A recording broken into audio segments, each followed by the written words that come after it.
Alhamdulillah wassalatu wassalamu ala rasulillahi nabiyina Muhammadin wa ala alihi wa sahbihi wa man tabi'um bi ihsanin ila yaumidin. Alhamdulillah, kita bersyukur kepada Allah Subhanahu wa taala atas limpahan rahmat, taufik serta hidayahnya kepada kita semuanya, sehingga kita bisa dapat kembali untuk belajar bersama, mempelajari kaidah-kaidah bahasa Arab dengan kitab panduan Mulakhas Qawaidil Lughah Al-Arabiyah. Para peserta pembelajaran bahasa Arab online yang dirahmati oleh Allah Subhanahu wa taala, pada pertemuan kali ini kita akan membahas tentang tamyiz. Ini merupakan isim nasab yang ke-11, tempat isim yang harus dibaca nasab yang ke-11 adalah tamyiz. Pada kitab panduannya halaman yang ke-85, At-Tamyiz. Baik, kita baca At-Tamyiz. At-Tamyizu ismun nakiratun mansubun yudkaru li bayanil muradi min kalimatin sabiqatin mubahamatin. Tamyiz adalah isim nasab, isim nakirah, isim yang nakirah. Mansubun, dan dia dibaca nasab. Yudkaru, disebutkan. Li bayanil murad, untuk menjelaskan maksud. Min kalimatin sabiqatin, dari kalimat yang sebelumnya, mubahamatin, yang masih belum jelas. Baik. Jadi pada pengertian daripada tamyiz adalah tamyiz ini isim nakirah.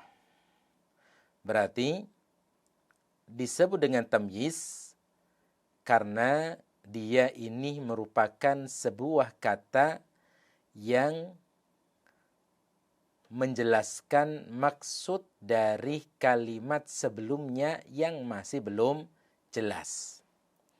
Ini adalah tamyiz. Jadi, fungsi daripada tamyiz adalah dia untuk menjelaskan libayanil murad, untuk menjelaskan maksud sebuah kata yang masih belum jelas, masih global. Ini adalah tamyiz.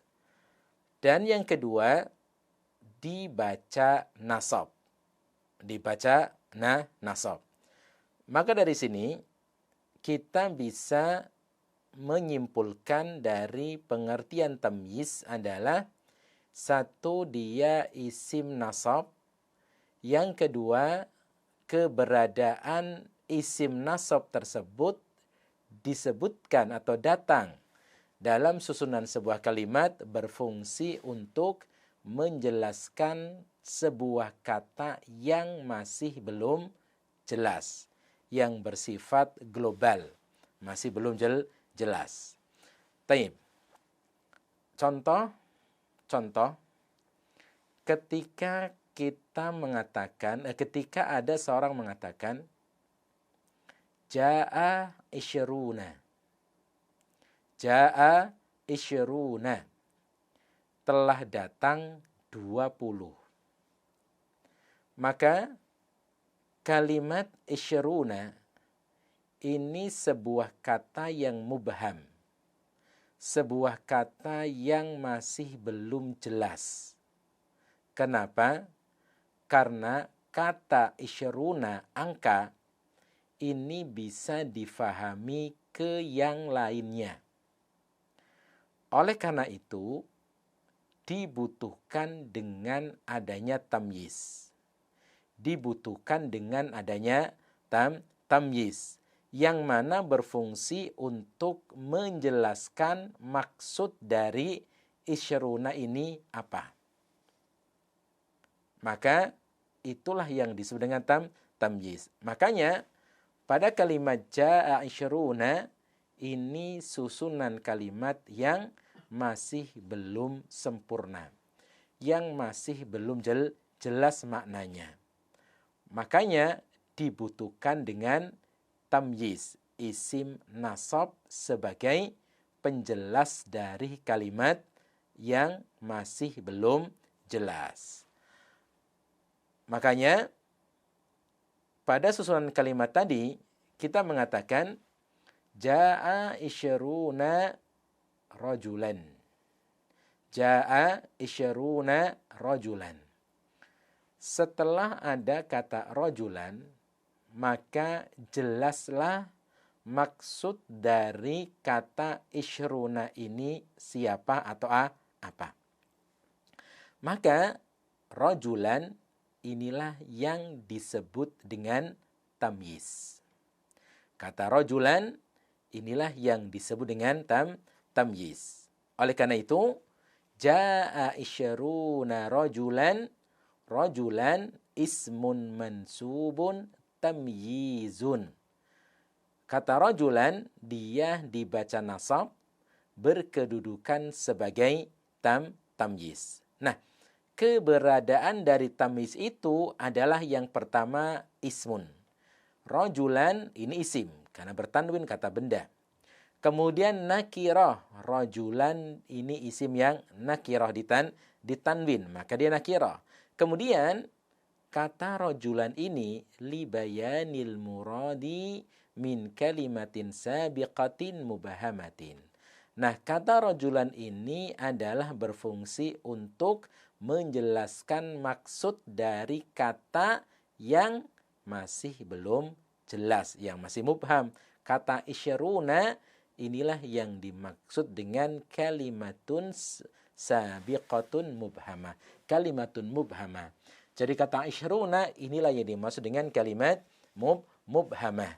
Sehingga dibutuhkan dengan penjelas, yaitu namanya tamyiz. Makanya rajulan isim nasab berkedudukan sebagai tamyiz. Jaa isyaruna rajulan, telah datang 20 orang laki-laki.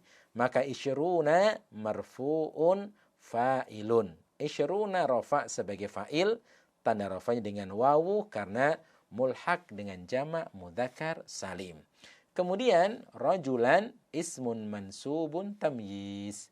Rajulan isim nasab yang berkedudukan sebagai tamyiz. Taib, itu adalah maksud dari kaidah yang pertama dari tamyiz, pengertian tamyiz tersebut. Taib.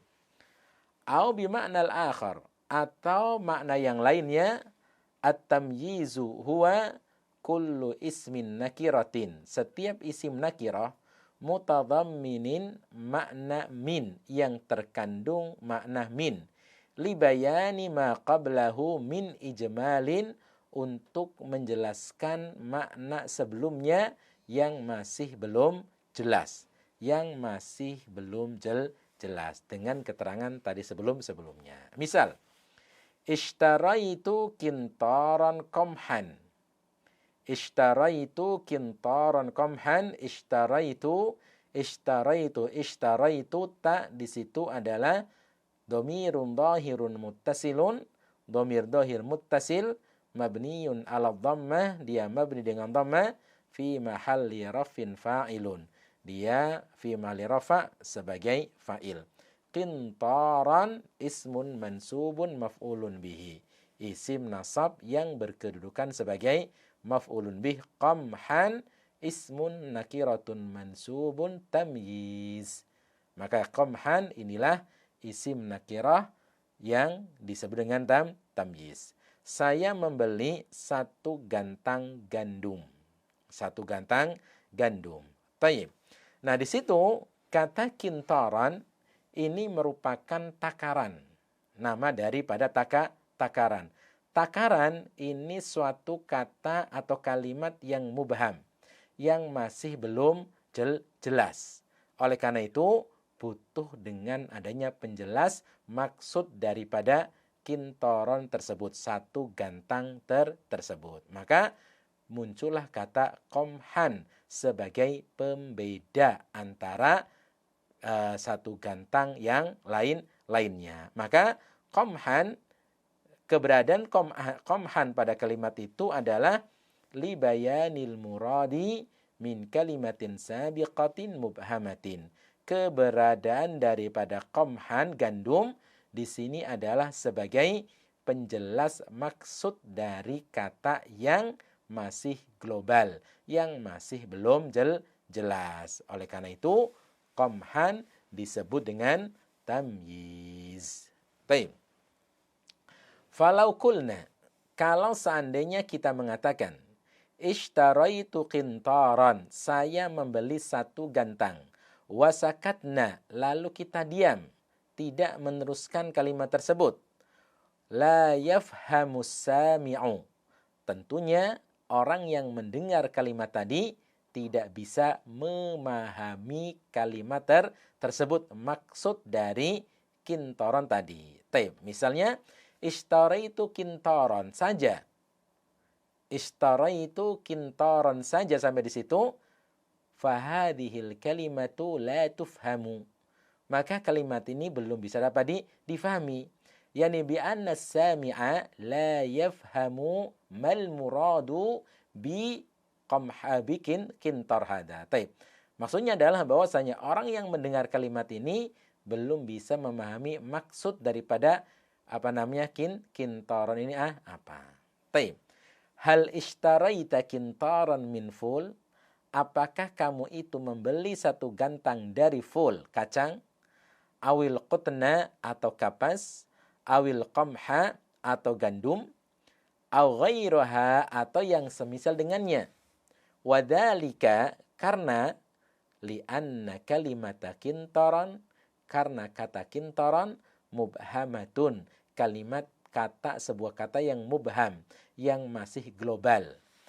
Tasluhu li asya'a katsiratin, yang bisa dipakai untuk sesuatu yang lainnya.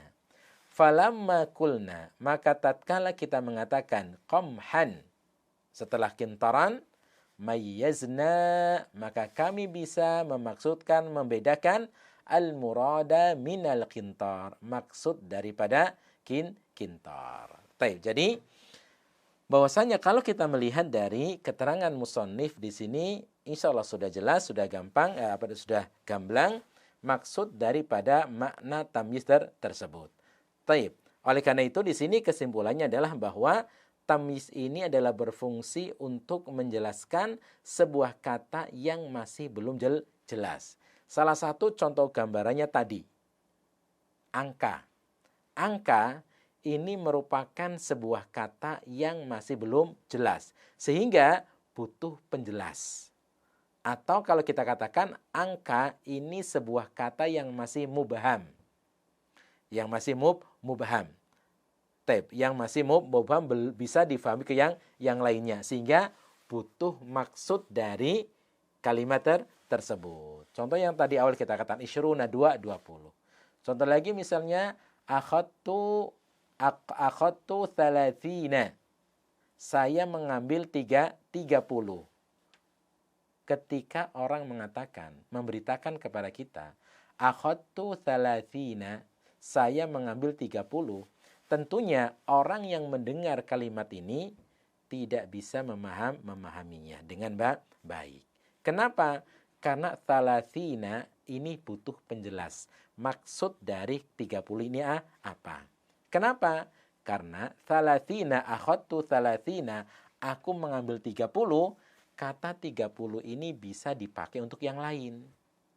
Bisa dipakai untuk 30 kitab, bisa dipakai untuk 30 pena, bisa dipakai untuk 30 kayu, 30 batu misalnya, 30 ini, 30 itu, dan seterusnya. Maka membutuhkan penjelas maksud daripada angka tersebut. Tapi ketika kalimatnya akhadtu thalathina qalaman, akhadtu thalathina qalaman, saya mengambil 30 pena, maka biwujudi kalimati qalam, dengan adanya kata qalam, qalaman pena yang setelah angka, mayyaznal murad. Maka bisa dibedakan maksud dari kata 30 ini apa yang dimaksudkan. Oleh karena itu, qalaman tusamma tamyizan. Qalam disebut dengan tamyiz. Kenapa? Karena keberadaan dia adalah isim nakirah mansub yang berfungsi untuk menjelaskan maksud dari kalimat yang masih global. Baik. Wa tusamma kalimatu kintaran mumayyazan. Dan kata kintaran disebut dengan mumayyaz. Wa tusamma kalimatu qamhan tamyizan. Jadi itu adalah makna dari nama tersebut. Wa fi ma yali sarhun likullin li syarhun likullin minal mumayyaz wat tamyiz. Dan berikut ini adalah penjelas sarah daripada masing-masing mumayyaz dan tamyiz. Baik. Yang pertama adalah kita masuk pada kaidah yang kedua, al-mumayyazu. Al-mumayyaz. Al-mumayyazu yang pertama atau mungkin sebagai pendekatan maksud daripada mumayyaz adalah yang harus kita perhatikan tamyiz. Taib, mumayyaz ini adalah satu angka. Isim yang terletak setelah angka ini namanya tamyiz dan angkanya ini namanya mumayyaz. Angka namanya mumayyaz. Taib. Contoh, kalau kita mengatakan ini dalam firman Allah Subhanahu wa taala, inni ra'aitu ahada asyara kaukaban. Inni ra'aitu ahada asyara kaukaban. Sungguh aku melihat 11 bintang. Maka kaukaban ini disebut dengan tamyiz. Nah, angkanya ahada asyara disebut dengan mumayyaz. Disebut dengan mumayyaz. Taib. Jadi itu yang pertama. Mumayyaz ini bisa jadi dari angka. Nah, isim yang terletak setelah angka inilah yang namanya tamyiz. Taib. Contoh lagi misalnya fanfajarat min husnata asyrata aina. Maka aina ini namanya tamyiz karena terletak setelah angka isnata asyrata aina. Isnata asyrata angka. Nah, isnata asyrata ini namanya mumayyaz. Namanya mumayyaz. Jadi ini yang pertama. Yang pertama, mumayyaz adalah angka. Nah, isim yang terletak setelah angka inilah namanya tamyiz. Ini satu. Yang kedua, nama takaran. Nama takaran. Sebagaimana pada contoh yang disebutkan oleh musannif. Ishtaraitu kintaron qamhan. Saya membeli satu gantang gandum. Maka kintaron ini disebut dengan mumayyaz, takaran. Qamhan karena isim yang terletak setelah takaran, maka qamhannya ini namanya tamyiz. Berarti dari sini isim yang terletak setelah angka ini namanya tamyiz. Yang kedua, isim yang terletak setelah takaran tamyiz. Nah, isim yang sebelumnya dan takarannya ini disebut dengan mumayyaz. Contoh lagi misalnya mut atau so. Nah, mut atau so. Nah, ini mut ini namanya mumayyaz. So namanya mumayyaz. Nah, isim yang terletak setelah so takaran, mut takaran ini namanya tamyiz. Taib. Misal igtasaltu misalnya igtasaltu muddan ma'an. Misalnya igtasaltu muddan ma'an misal. Taib. Maka muddan ma'an, maka ma'an ini namanya tamyiz. Kemudian muddan mud ini namanya mumayyaz. Jadi mumayyaz ini adalah takaran. Salah satunya adalah takaran. Maka dari sini isim yang terletak setelah takaran tamyiz. Dan takarannya sendiri namanya mumayyaz. Taib. Atau kalau bisa kita katakan seember misalnya. Seember. Kata seember ini jadi takaran. Jadi takaran. Nah, isim yang terletak kata seember ini namanya tamyiz. Contohnya adalah misalnya akhadtu dalwan ma'an. Saya mengambil seember air. Maka dalwan nasab sebagai maf'ulun bih dan dia namanya mumayyaz. Ma'an nasab sebagai tamyiz karena ma'an ini adalah datang untuk sebuah kalimat menjelaskan kata sebelumnya yang masih belum jelas. Maka isim yang terletak setelah takaran berarti namanya tamyiz dan takaran itu sendiri disebut dengan mumayyaz. Baik. Kemudian yang berikutnya adalah atau jarak. Jarak. Nah, jarak ini namanya mumayyaz. Dan isim yang terletak setelah jarak ini namanya tamyiz. Nah, jarak ini namanya mumayyaz. Kemudian isim yang terletak setelah jarak namanya tamyiz. Nah, contoh misalnya ishtaraitu mitran izaran. Ishtaraitu mitran izaran. Saya membeli 1 meter kain. Maka mitran nasab sebagai maf'ulun bih. Nah, mitran ini 1 meter tentunya dia jarak. Maka dia disebut dengan mumayyaz.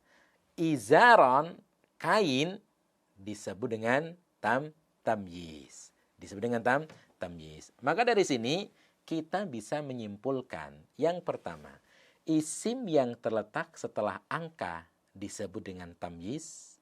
Yang kedua, isim yang terletak setelah takaran tamyiz. Yang ketiga, isim yang terletak setelah timbangan ini tamyiz. Dan isim yang terletak setelah jarak ini namanya tamyiz. Nah, kemudian angka atau bilangan, kemudian jarak, kemudian timbangan, kemudian takaran, maka disebut dengan mumayyaz.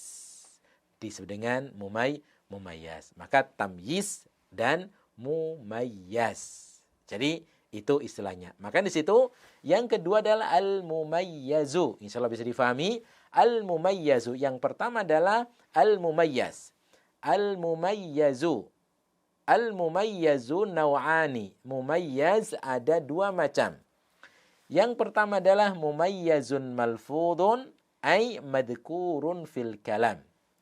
Mumayyaz malfud. Mumayyaz malfud itu adalah ay yang disebutkan dalam sebuah kalimat. Arti dari kata mumayyaz malfud adalah al-mumayyaz malfud alladhi dzukira fihi tamyizuhu.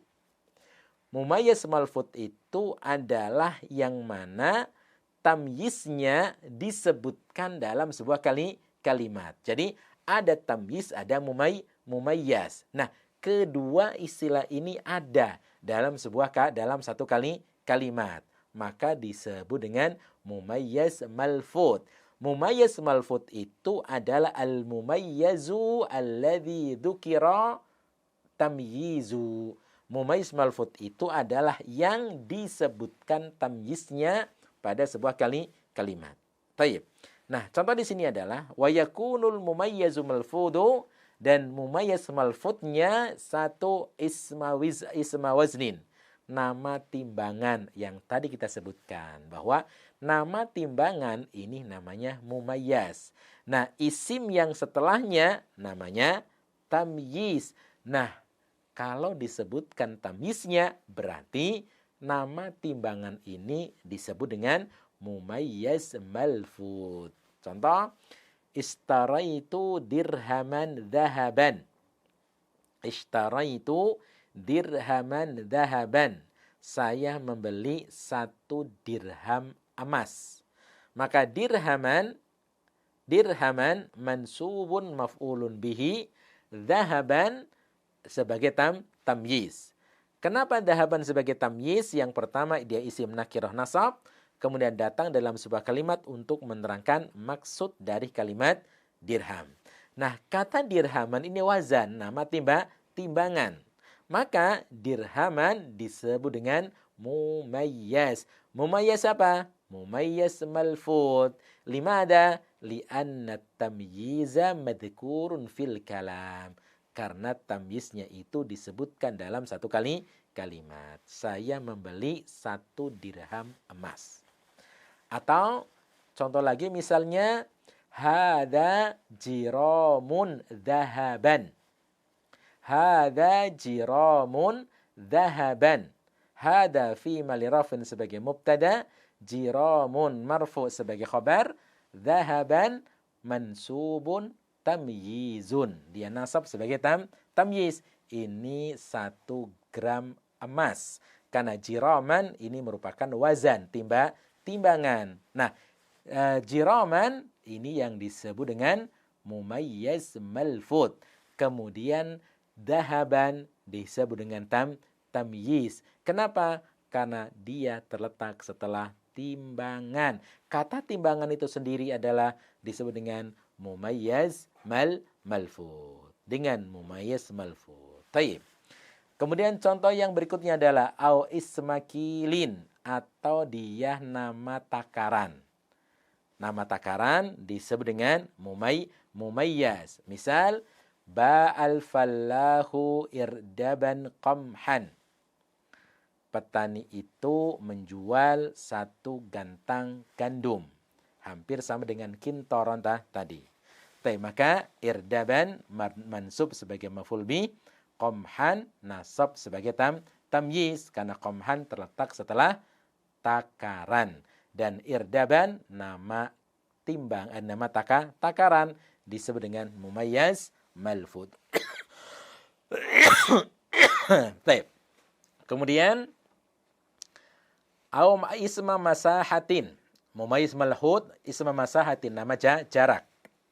Misal zara'tu fuddanan sa'iran, saya menanam 1 hektar biji gandum. Dengan jarak tadi yang kita sudah sebutkan. Au isma adadin, atau nama bilangan. Misal, yatarakkabul yaumu min arba'in wa isyrina sa'atan. 1 hari itu terdiri dari 24 jam. Maka sa'atan nasab sebagai tamyiz, arba'in wa isyrina inilah yang disebut dengan mumayyiz malfud.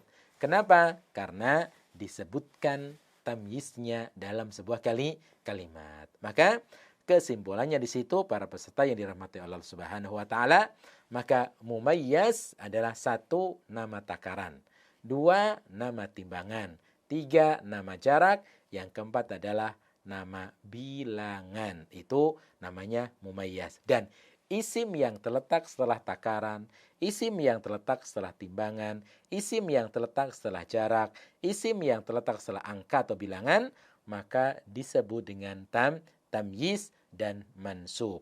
Kemudian yang ketiga, bahwa takaran, timbangan, jarak, dan angka ini merupakan kalimat yang mubham. Kalimat yang masih belum jelas, yang bisa dipakai untuk yang lainnya. Maka dibutuhkan dengan pembeda atau tamyiznya sebagai pembeda dari kata yang lain. Wallahu taala alam. Ini yang bisa kita pelajari pada pertemuan kali ini. Semoga bisa dapat difahami. Wassallallahu ala nabiyyina Muhammadin wa akhiru da'wana anil hamdulillahi rabbil alamin. Wassalamualaikum warahmatullahi wabarakatuh.